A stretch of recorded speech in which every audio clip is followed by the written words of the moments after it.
sifatnya nisbi, Bu. Nisbi itu artinya dunia ini biasa saja.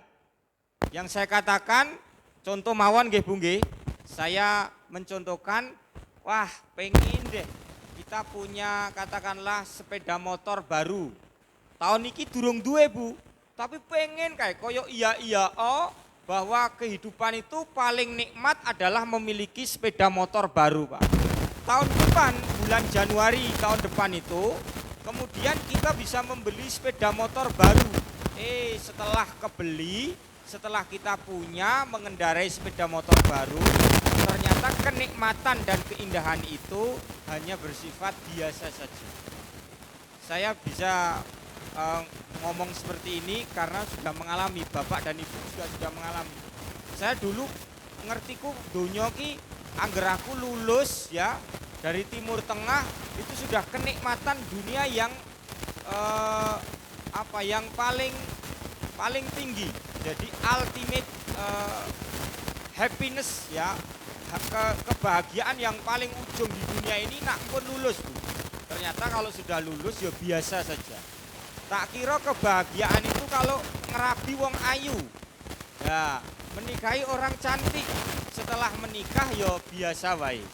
Ternyata ya seperti ini Pak, bahwa kenikmatan dunia itu serba nisbi, kenikmatan dunia serba membiasa, dan saat sudah tercapai maka hal tersebut yang dulunya wah, yang dulunya kita cita-citakan sekarang menjadi seperti biasa saja.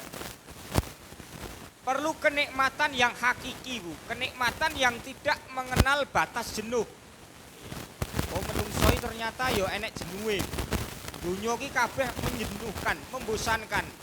Lawuh bendina ndok terus yo bosen, lawuh bendina ayam tempe atau tahu tempe ya membosankan. Intinya dunia ini membosankan. Dunia ini ada titik jenuh. Bahkan sama suami kita sendiri kadangkala ya mencapai titik jenuh. Ya, dengan istri kita sendiri terkadangkala juga mencapai titik napa? Titik jenuh. Kita mencapai kejenuhan itu dengan pekerjaan kita yang kita sayangi, ya, dengan keluarga kita yang kita cintai, itu kita menemukan batas kejenuhan. Nah, kenikmatan tersebut hanya ya bisa kita hitung Bu, ya bisa istilahnya kita bosan ya. Tapi ada satu yang tidak membosankan, ada satu kenikmatan yang tidak mengalami kejenuhan, yaitu nikmat ukhrawi. Inilah yang menurut petunjuk wahyu disebut alam akhirat, alam keabadian, alam di mana kenikmatannya itu sejati, kenikmatannya itu ori, abadi, tidak ada tandingannya. Jadi menawi jenengan sudah masuk surga, itu tidak ada rasa jenuh, tidak ada rasa bosan.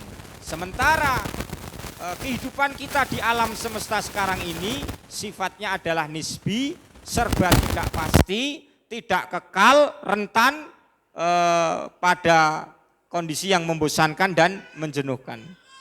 Nggih. Niki nggo.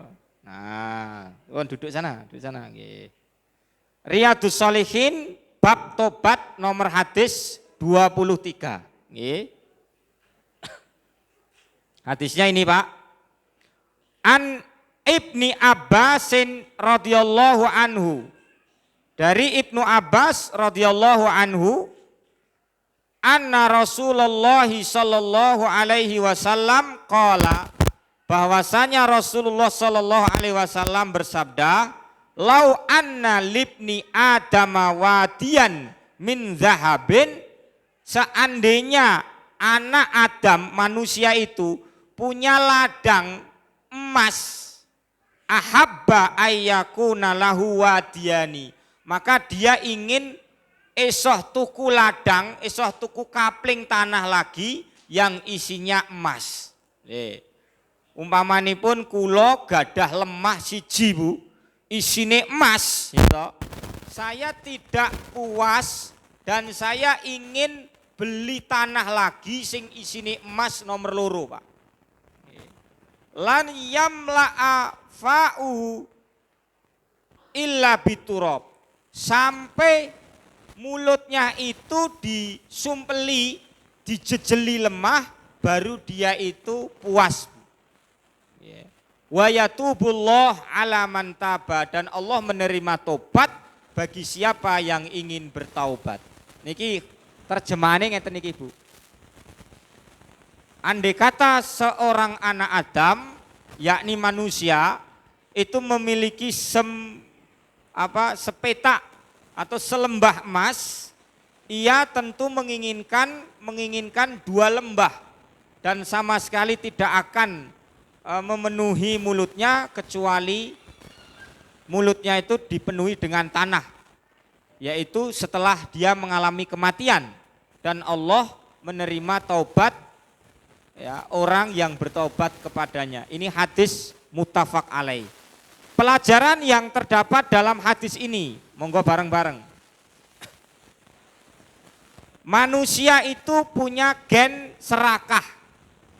Keserakahan itu merupakan kotoran yang ada dalam batin kita, yang ada dalam hati kita, yang timbul karena keinginan untuk memiliki terhadap sesuatu secara berlebih. Ya, wis di bojo siji ayu melik-melik cek kurang, gitu. Punya motor apik ijek kurang, punya mobil jane yo apik ijek kurang, ya. Punya rumah magrong-magrong gede, ijek kurang, bangun meneh. Manusia punya kecenderungan itu, Pak. Semua manusia punya kecenderungan itu tanpa terkecuali. Sampai gambarnya itu manusia tamak atau serakah pada harta. Bapak-bapak bisa saksikan serakai menungso itu melebihi monyet, Pak. Nggih. Kalau monyet itu kan ora doyan emas, tapi menungso itu masih menginginkan emas. Dia menggali kekayaan bumi ini sampai betul-betul serakah, Pak. Gambarannya seperti ini. Sesungguhnya manusia pada dasarnya itu serakah terhadap harta dunia sampai ia mati, kecuali Allah memberikan taufik dan kelembutan hati untuk menyikapi harta dengan jalan yang benar. Ada yang menghabiskan waktu hanya untuk urusan duniawi sampai ia lupa melakukan ketaatan dan lalai akan kehidupan kekal yang ada di akhirat. Ini seperti dalam surat Al-A'la, bal tu'thirunal hayatad dunya wal akhiratu khairu wa abqa. Jadi kamu itu lebih cenderung memilih kehidupan duniawi ketimbang kehidupan akhirat, padahal kehidupan akhirat itu lebih baik dan lebih kekal dibandingkan kehidupan di dunia ini. Nah, sekarang karena kita belajar apa itu tamak, ini supaya ben kaya wong ngaji tenan nggih Pak nggih. Ini saya sertakan Arabnya ini. Ini monggo diperhatikan, mohon perhatiannya. Yu'rafu at-tam'u. At-tam'u itu didefinisikan, tam'u itu tomak. Tomak itu definisinya adalah bi annahu nuzu'un nafsi ila syai'i syahwatan lahu, kecenderungan jiwa kepada sesuatu yang berlebih.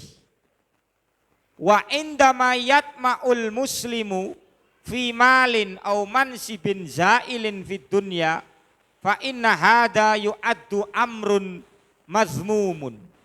Kalau seorang muslim itu Pak wis tomak, wis serakah, baik serakah pada harta, serakah pada jabatan dari jabatan-jabatan di dunia ini, maka sesungguhnya manusia muslim yang seperti itu mengalami amrun mazmumun, mengalami kondisi yang amat tercela.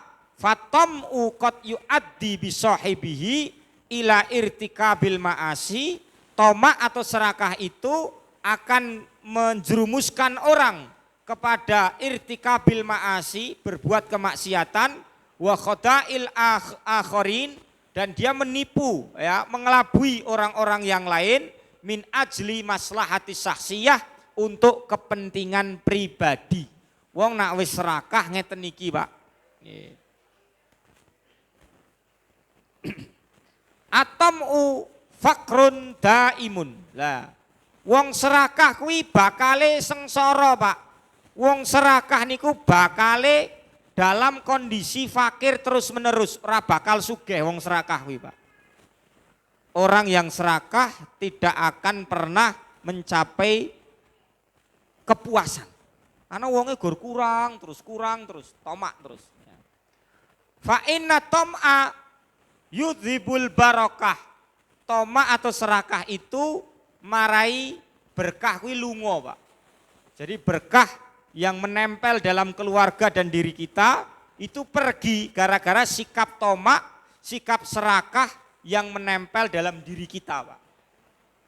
Wa yaj'alu asyahsha fi syu'urin daimin bil faqr, dan menjadikan orang itu merasa fakir terus, wong ra duwe terus. Padahal wong kuwi duwe. Ning krana dhek kuwi duwe rasa tomak, duwe rasa serakah, dhek ngrasa dhek iki wong ra duwe, Pak. Kurang bisa bersyukur. Ya. Fahuwa yu'addi ila izlalil nafsi fi talabir rizki badlan minat tawakkul 'alallahi waridho bima katabahu. Lah niki, Pak.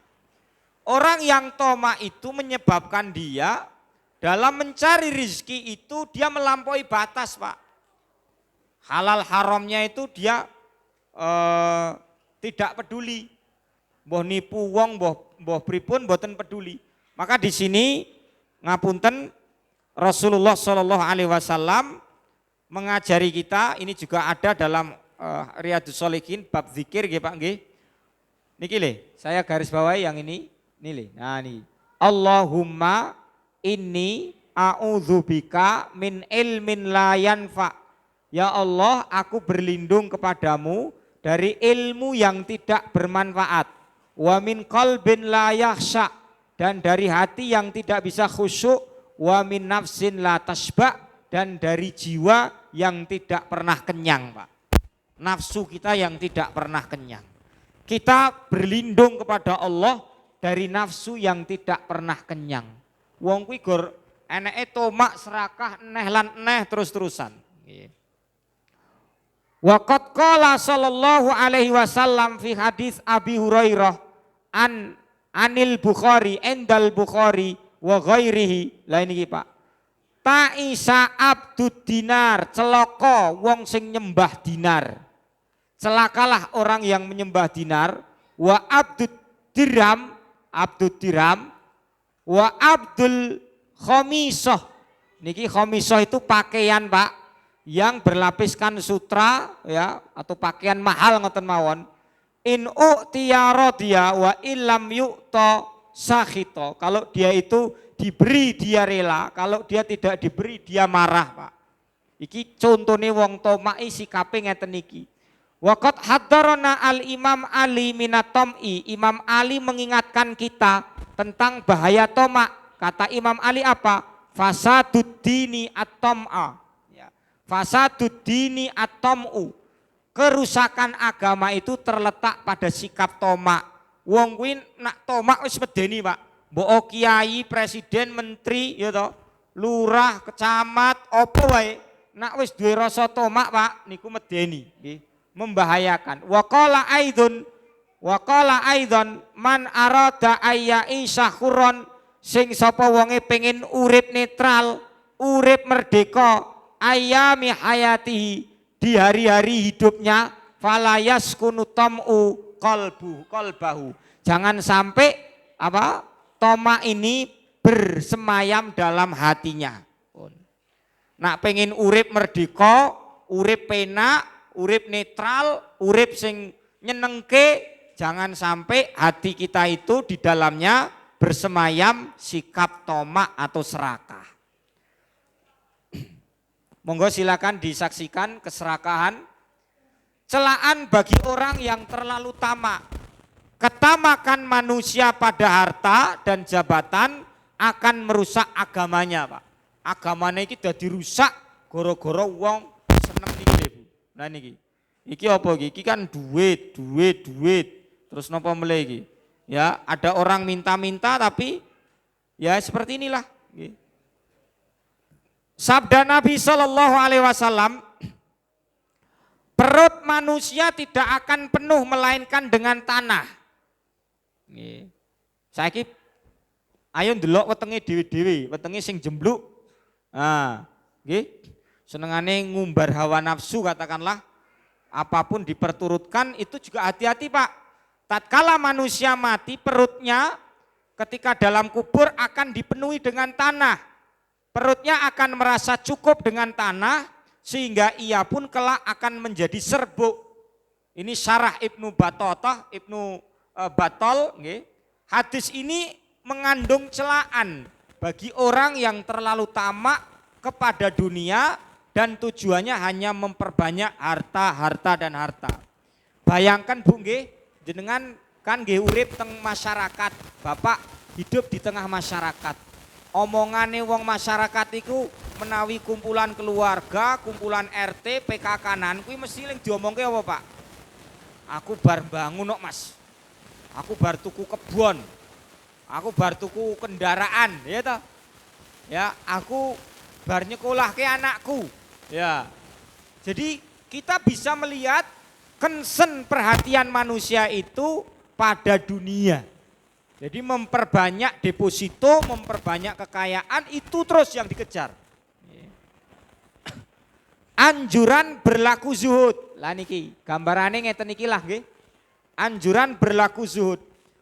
Jika dilihat secara kasat mata, zuhud adalah praktek yang tak memerlukan harta kekayaan di dunia.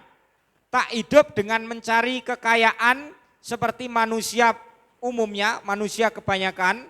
Orang zuhud hanya mencari harta seperlunya, asal cukup untuk bertahan hidup di dunia ini.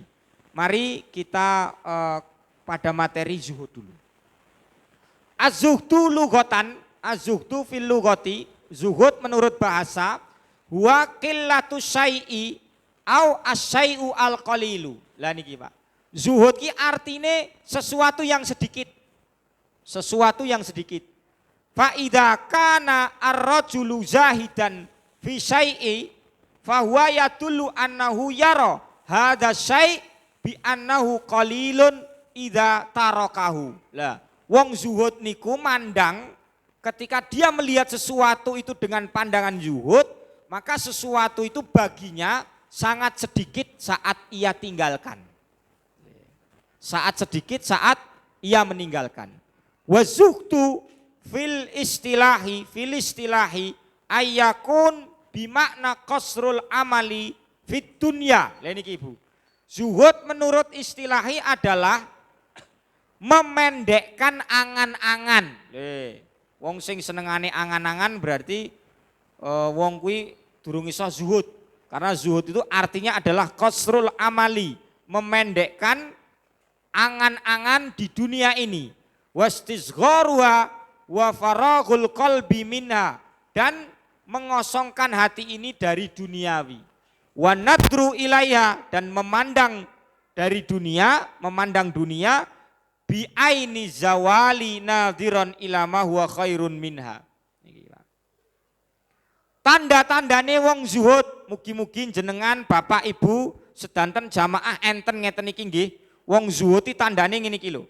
Yang pertama, ayyakuna ta'alluquhu bil akhirah sababan li adami husnihi ala ma yafkudu fid dunya. Keterkaitannya dengan akhirat menjadikan dia tidak bersedih hati saat dia kehilangan sesuatu dari dunia ini. Ya. Keterkaitannya dengan alam akhirat menjadi sebab dia ora sedih, ora susah, ora nangis manakala dia itu kehilangan sesuatu dari dunia ini. Ya, jadi kehilangan kendaraan, mamane dicolong wong kendaraane, lah dia tidak bersedih hati. Alasannya kenapa? Karena dia berta'aluk dengan akhirat. Ta'aluk itu dua hubungan, berpikir tentang akhirat. Terus yang kedua, hubungannya dengan akhirat menjadi sebab tidak gembira, ya. Seseorang itu tidak gembira manakala memperoleh kenikmatan dunia. Pak. Jadi enek capaian dunia dhek iki ora gembira. Ya. Adamil farah, tidak ada kegembiraan bima hasala min mataid dunya, terhadap apa yang dia capai dari kenikmatan-kenikmatan dunia. Nomor 3, Pak. Ayyakuna azahidu tami'an bima indallah wala yafrah. Lah niki Pak, wong zuhud itu adalah dia tidak gembira bima dahi ahadin. Dia tidak gembira saat dipuji. Wala yahzanu li dzambi ahadin lahu, dan dia tidak bersedih saat dia dicela atau dihina oleh seseorang. Fal madah wa dzammu la qimata lahuma inda zahid. Ya, celaan atau pujian itu tidak bernilai apa-apa bagi mereka yang zuhud, Pak. Nah, ini ciri yang nomor 3. Alamat ciri yang nomor 3. Yang nomor 4, az-zahidu as-shadiq ibadatuhu, wong sing zahid, orang yang zuhud itu Pak, ibadahnya fil khafai aksar wa afdal min ibadatil alani. Ibadahe sing tersembunyi kuwi luwih akeh katimbang ibadahe sing tertampakkan. Ibadahe sing delik-delik kuwi luwih akeh katimbang ibadahe sing napa istilahipun ibadahnya yang ditampakkan. Nah niki monggo Bapak dan Ibu sekalian silahkan introspeksi diri nggih. Monggo bareng-bareng 4 hal ini kira-kira ada ndak dalam diri kita. Kalau belum ada, kemungkinan besar di situ tidak ada alamat zuhdi, tanda-tanda alamat kita memiliki sifat zuhud. Ini yang nomor 4 ini kayaknya menarik, Pak. Jadi seseorang itu ketika zuhud, ya, seseorang itu zuhudnya itu jujur, maka ibadahnya di al-khafai, ibadahnya di khofa itu dalam kesunyian, dalam ketersembunyian itu lebih banyak dan lebih baik dibandingkan ibadahnya saat rame-rame gitu nih. Di wong zuhud ki memang meneng-meneng ibadahnya kata. Saya tidak memuji-muji nggih Bu nggih. Saya punya Pak D, namanya Pak D Ali Muhdi, yang Karampung. Sampun almarhum Bu. Ya orangnya zuhud, wongnya biasa, wis biasa banget. Kaosnya bolong-bolong, wis ngoten niku lah. Tapi ketika beliau meninggal, ternyata kita baru tahu kebaikan yang beliau tanam. Contohnya beliau itu menyantuni janda. Ditukokke token listrik niku lho Bu. Jadi ora tahu bayar listrik iki sebabnya mbayari Pak Ali Muhdi. Terus kemudian wakaf. Jadi ngerti-ngerti dhek iki yo ndek wakaf tanah nang ngendi-ngendi, Pak. Padahal saat hidup wong kuwi biasa. Ya ora cerita dulur-dulure, ning ternyata dia menanamkan hartanya itu untuk kepentingan akhirat. Lah saya dapat cerita itu dari PDM Surakarta. Karena beliau aktif di Muhammadiyah Surakarta. Seperti itu. Pak Ali Muhdi, mungkin Bapak Ibu Pak Harto mungkin nggih ngertos Pak Ali Muhdi. Orangnya pendek tapi sudah almarhum. Harta menjadi cobaan untuk manusia. Kedudukan harta sangat tinggi di hati manusia, menjadi suatu yang sangat dicintai dan berharga bagi manusia, Pak. Bukti ini nopo? Ya semua orang sekarang berbondong-bondong ingin mengumpulkan harta. Apalagi kita mau ada semacam resesi, nggih, pelesuan ekonomi Indonesia ini diprediksikan nggih ada resesi, tapi muga-muga nggih mboten nggih Pak nggih. Karena kita jauh dari Ukraina, kita jauh dari Rusia, kita jauh dari negara-negara konflik. Semoga resesi yang menghantam dunia itu tidak menyentuh Indonesia. Indonesia insya Allah Ya mugi-mugi lah dadi negara sing makmur ngoten mawon. Manusia akan diberi cobaan melalui harta. Ada yang bersyukur dengan yang diberi, ada pula yang tidak pernah merasa puas, Pak. Niki monggo bahan renungan kenapa dalam mencari rezeki padahal awake dhewe iki wis mengerahkan tenaga luar biasa nih kok rezekine ya ora dibuka-buka kaya keran banyu mili. Nah niki dalam surat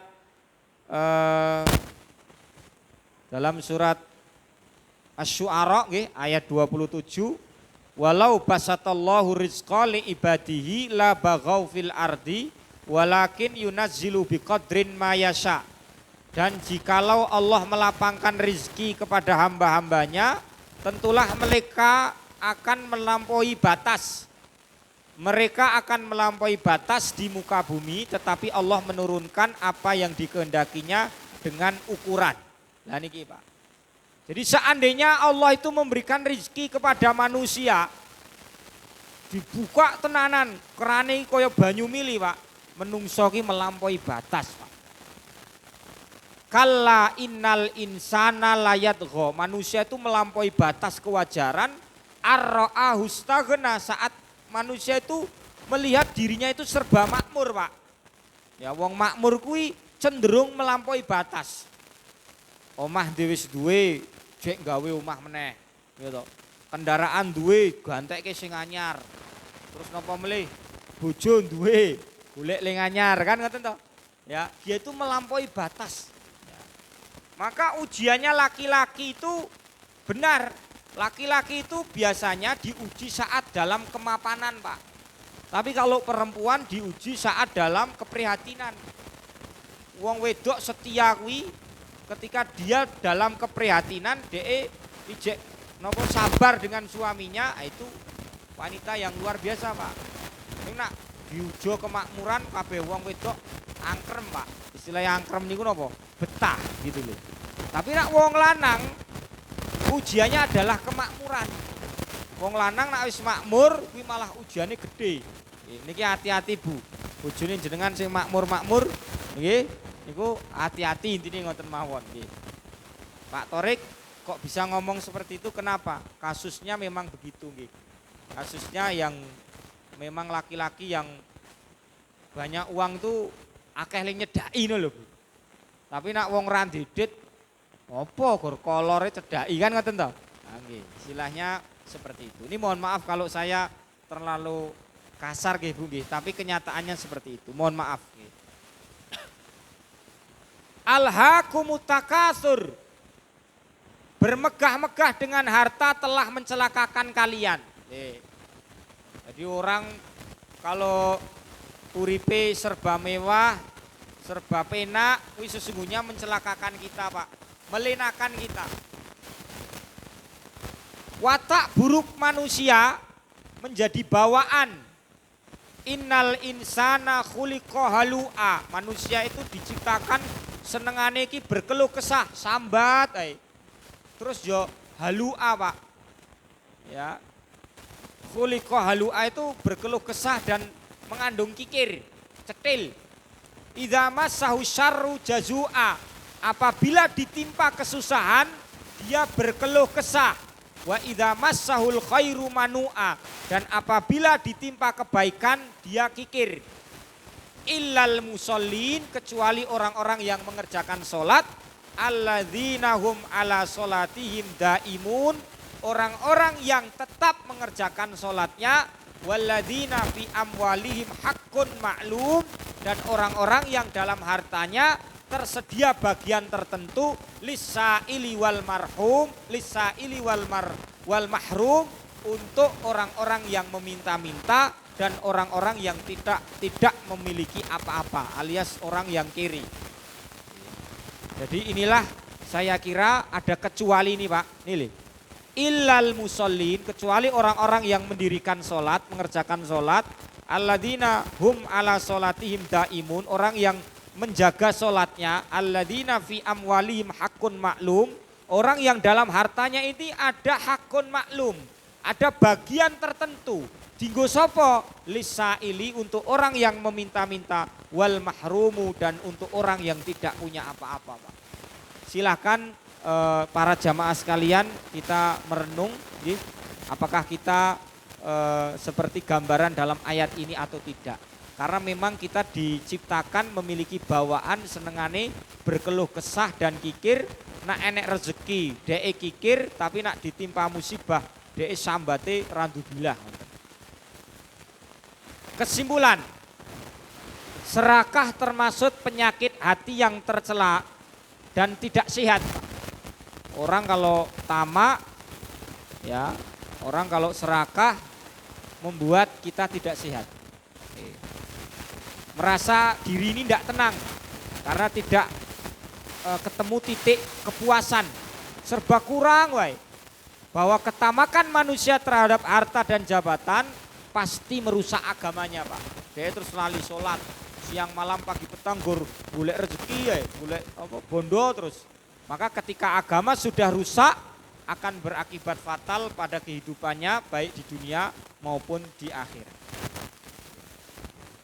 Lah ini mungkin bapak-bapak sekalian bisa memperhatikan surat At-Taghabun ayat ke-15. Innama amwalukum wa auladukum fitnah. Sesungguhnya hartamu dan anakmu hanyalah cobaan bagimu. Wallahu indahu ajrun azim, dan di sisi Allah pahala yang besar.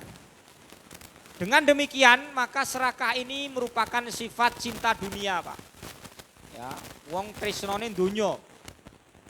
Ing donya iku sawah akhirate, yen nandure becik panen unduane. Ini kita nandur apa, Pak? Nggih? Kita nandur apa dalam hidup di dunia ini, maka insya Allah apa yang kita tandur, apa yang kita tanam, kita akan memanen kelak di akhirat. Sifat serakah mendatangkan banyak kerusakan, baik kerusakan pribadi, keluarga, masyarakat, dan yang terbesar adalah kerusakan yang menimpa agama seseorang. Orang-orang korupsi itu kan karena serakah, Pak. Dulure ya melu rekoso, keluargane ya rekoso, kabeh rusak nggih. Kepribadiannya semuanya rusak.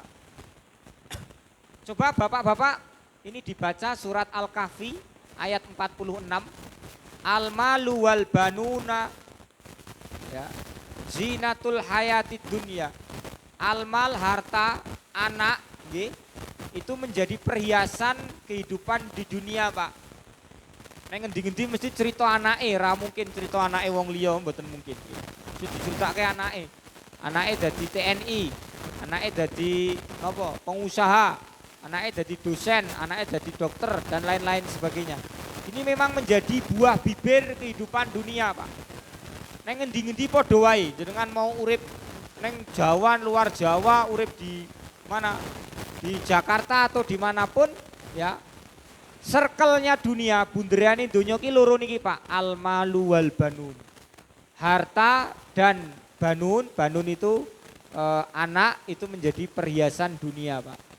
Wa wajadaka ailan fa'aghna. Kami mendapatimu ailan, berkekurangan, fa'aghna, kemudian kami mencukupkanmu. Surat Ad-Duha. Kemudian di sini surat Al-Imran. Al ini bukan alif lam nggih, tapi al yang artinya keluarga Imran, Al-Imran ayat 14. Zuyyina linnasi hubbus syahwati minan nisa'i wal banin. Manusia itu diliputi dengan syahwat, Pak. Meliputi apa? Wanita. Ya, manusia itu punya syahwat terhadap wanita, wal banin, wal qanatiril muqantarah minaz zahab. Zahab itu emas, fiddah itu perak. Khailil musawamah, ini kendaraan pilihan, kuda pilihan. Wong saiki yo duwe kendaraan pilihan, Pak. Pajero. Apa meneh? Bujero, ya toh.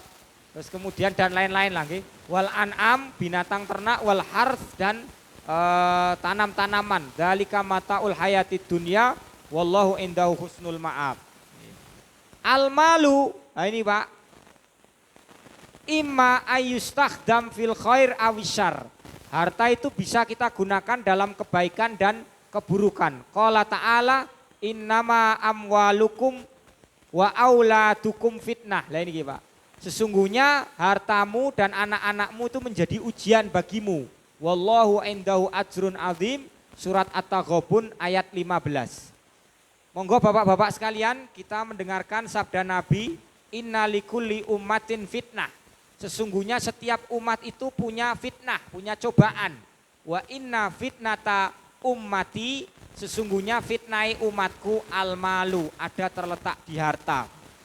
Jadi fitnai umat Nabi Muhammad itu terletak pada harta. Jadi memang monggo bareng-bareng kita resapi. Wal abdu yus'alu an malih yaumal qiyamah, madza amala fi. Ya. Seorang hamba akan ditanya oleh Allah tentang hartanya. Ditanya dari mana dan ditanya kemana Pak. Ini loh Pak, link terakhir ini loh Pak. Wa an malihi min aina iktasabahu wa fima anfaqahu. Kamu peroleh hartamu itu dari mana? Min aina, niki min aina. Terus kemudian wa fima anfaqahu, dan kemana harta itu kamu belanjakan. Niki Pak. Niki hadis riwayat Tirmidzi. Ini catatannya riwayat Tirmidzi, hadis nomor sekian nggih, halaman sekian Pak. 396, kemudian hadis nomor 2416. Qala At-Tirmidzi. Ini riwayat Tirmidzi. Nah, silakan kita, ini kata-kata ini saya sendiri yang bikin, ini hasil kontemplasi relaksasi saya terhadap materi kita pada sore hari ini. Seorang zahid selalu bergantung kepada Allah dalam segala hal. Hatinya selalu puas alias qanaah dengan pemberiannya. Jiwanya bersih dari keserakahan terhadap harta dan syahwat dunia Pak. Mugi-mugi satu kalimat ini mengena dalam diri panjenengan. Caranya gimana? Dibaca berulang kali, diresapi, dimaknani Pak. Nggih. Karena pengajian ini nggih mugi-mugi menjadi fadzakir fa inna dzikratan faul mu'minin. Lah, di akhir hadis Nabi Shallallahu alaihi wasallam menyampaikan bahwa Allah menerima taubat orang yang telah bertaubat kepadanya. Artinya apa? Sebelum ajal tiba, orang-orang yang masih bisa bertaubat dari ketamakan dan keserakahan duniawi, maka Allah akan menerima. Bila Israel datang memanggil, jasad terputus di pembaringan.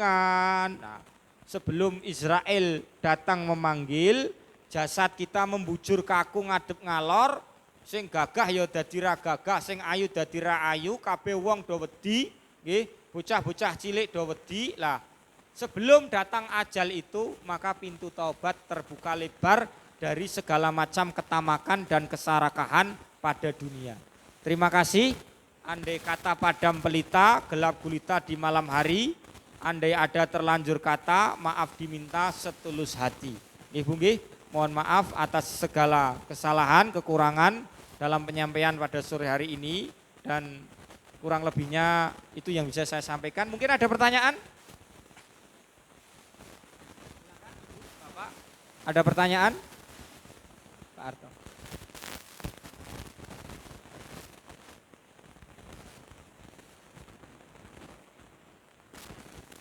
Bismillahirrahmanirrahim. Assalamualaikum warahmatullahi wabarakatuh.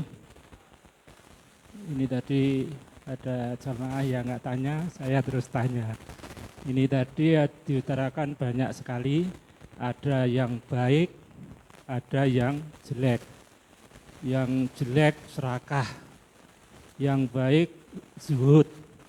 Zuhud itu berarti kita meninggalkan dunia. Ya, kalau serakah itu ngoyak dunia tok sampai enggak ingat ibadah, dipanggil sholat, dipanggil adzan, enggak nyedak, tetap kerja terus. Itu yang pertama. Jadi seperti kebanyakan orang yaitu hubudun, ya cinta dunia, gila dunia. Itu tadi. Jadi kita sepakat untuk mengambil yang baik, yang jelek kita buang. Terus di surat At-Taghabun tadi harta dan anak itu adalah cobaan. Ya, pertanyaannya, kalau harta dan anak itu adalah cobaan, berarti itu nanti kalau kita bisa mengatasi cobaan itu, menghadapi cobaan itu yang sesuai dengan syariat, itu berarti nilainya adalah ibadah, pahala. Jadi apapun itu baik jelek, kalau itu dihadapkan dengan syariat itu bernilai ibadah itu. Nah, maka untuk menghadapi harta dan anak yang merupakan cobaan itu bagaimana, Tan? Mohon penjelasannya. Terima kasih. Assalamualaikum warahmatullahi wabarakatuh.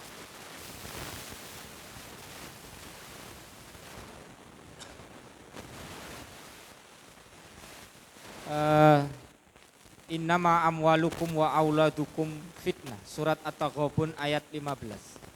Saya ingat kata-kata yang saya pegang ini nggih Pak nggih. Ini saya dapatkan dari beliau sendiri, Al-Imam Yusuf Qaradawi yang tempo kemarin meninggal dunia saat saya berada di Al-Azhar di Multaqa Al-Imam Yusuf Qaradawi. Sekarang kalau tidak salah Habib Sinten Ketua Dewan Syuronya itu sekarang jadi menggantikan Al-Qaradawi Pak. Habib Salim. Nggih, Habib Salim Pak Dwi. Pak Salim nih kali yang jadi sekarang menggantikan posisi almarhum Al-Qaradawi. Sepertinya lo ya. Saya dengar-dengar wah elok nak ngono wong Indonesia bisa jadi keterwakilan di dunia internasional. Nah, saya ambil hujahnya Yusuf Qaradawi bahwa al-aulad nikmah, Pak. Anak itu menjadi nikmat Allah Subhanahu wa taala yang wajib kita pertanggungjawabkan di hadapan Allah. Bagaimana supaya anak itu tidak menjadi ujian yang mencelakakan manusia? Kalau panjenengan dikaruniai anak, tanggung jawab, Pak. Dididik anaknya, disiapkan anaknya, supaya anaknya itu menjadi dzurriyyatan thayyibatan. Innaka sami'ud du'a. Rabbana hab lana min azwajina wa dzurriyyatina qurrata ayun. Piye anak itu menjadi qurrata ayun, Pak? Qurrata ayun itu sing menyejukkan pandangane wong tuwa. Dudu rupane lho ya.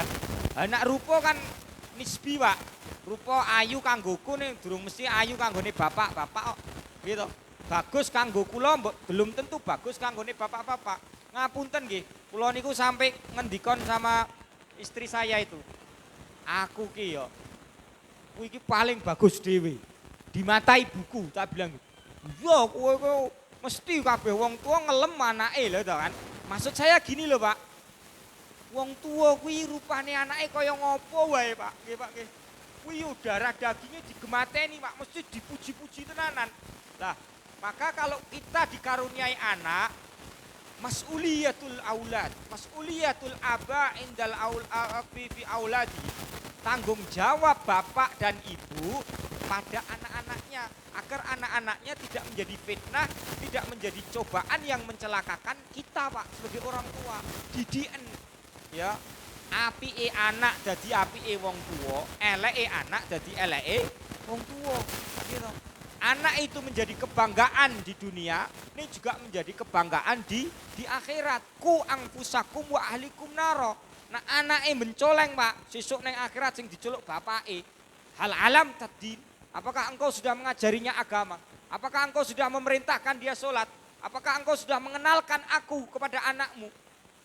Hal araftum arafta ad-din li auladikum. Kamu sudah mengajari agama kepada anak-anakmu belum? Lah kalau belum sing dibendo malah wong tuane, Pak.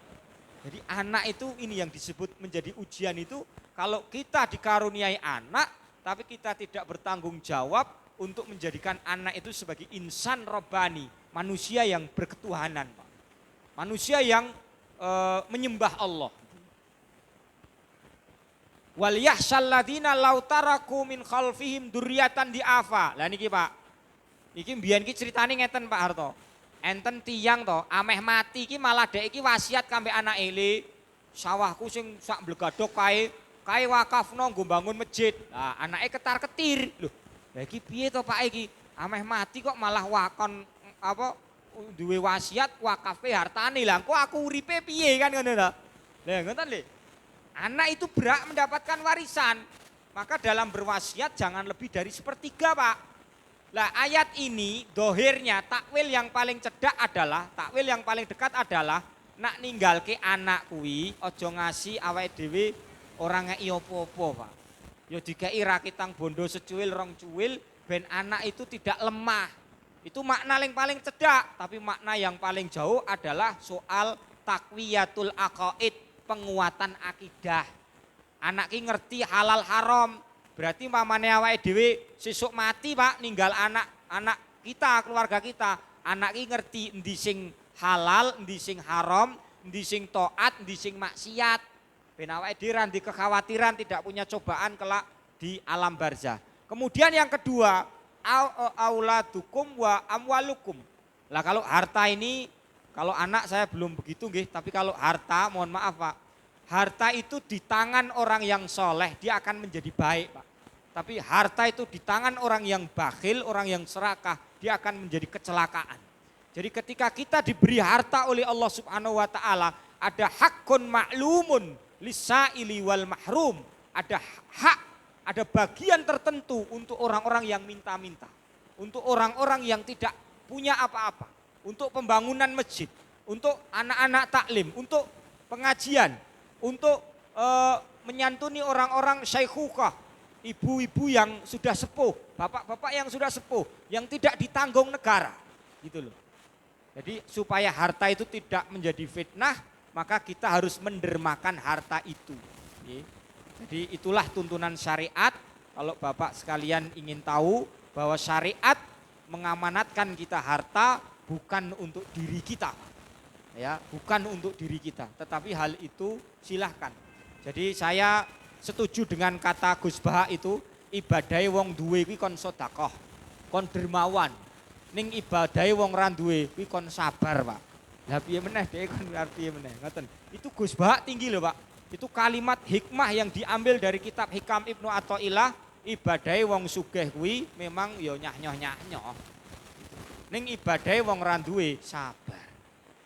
Maka betul uripe ayem, sabar, uripe ayem, rumangsa aman, dununge rasa tandha yen iman, sabar narimo najan pas-pasan, kabeh ditakdir saking pengiran. Wi syair dalam maknanya, Pak Soeharto. Mugi-mugi niku mawon ingkang saged kula aturaken, mbok bilih mungkin tidak mewakili jawaban, semoga saja mewakili nggih. Kalau tidak nanti bisa dielaborasi oleh ustadz-ustadz yang lain, karena saya mengakui saya ini orang fakir, saya ini adamul ilmi, saya tidak termasuk orang yang berilmu sehingga butuh untuk dielaborasi atau disempurnakan oleh bapak ustadz-ustadz yang lain yang ada di sini. Kurang lebihnya saya mohon maaf, akhiru kalam, wassalamualaikum warahmatullahi wabarakatuh.